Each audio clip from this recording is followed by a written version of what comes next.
you join me here on the practice green. I'm chipping on, and I've got this nice little pitch here with a lob wedge trying to play to this first flag.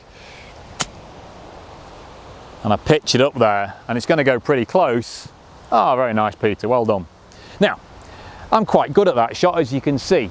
So what I might do now in my next practice session is put 100 balls here and hit 100 balls close to that flag, because I'm really good at it and I really enjoy it and it looks fancy.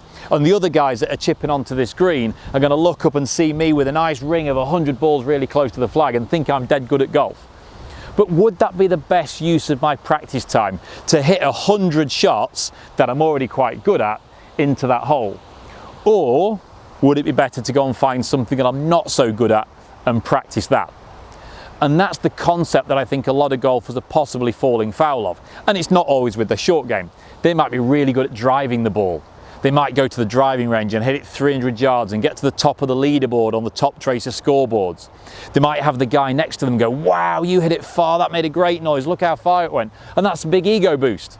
So what am I going to do next time I go to the range and practice? I'm going to put my driver down, I'm going to try and do that again and again and again because I'm good at it and I enjoy it.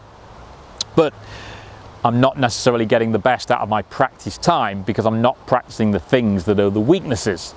So when you go and play on the course, you might drive the ball beautifully because you've practiced it.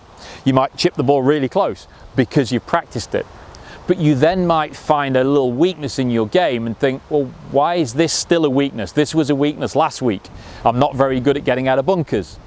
Well, I'm still not very good at getting out of bunkers because I didn't practice it this week. I was too busy chipping on or impressing people at the driving range. So next time you go to the driving range or the practice ground like I am here, have a good analysis of your overall game. Don't pick out the bits that you're good at or the bits that you necessarily enjoy. Pick out the bits that you struggle with. Pick out the worst part of your game. Which part of your game would your mate say is a weakness, and go and practice that.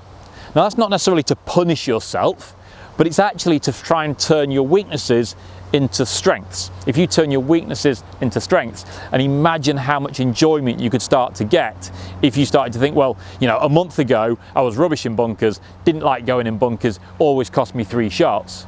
But hey, now look how good I am in bunkers. I can hit these nice soft high bunker shots, land them close to the flag, hole the putt, and my bunker shots are now a real strength. Imagine the enjoyment you would get out of that, knowing that you were the one that turned it round because of the hard hours and the yards that you put in on the driving range or on the practice green. You were able to improve your bunker shots, turning them from a weakness into a strength. Practice the things you aren't good at and see how they can become much better.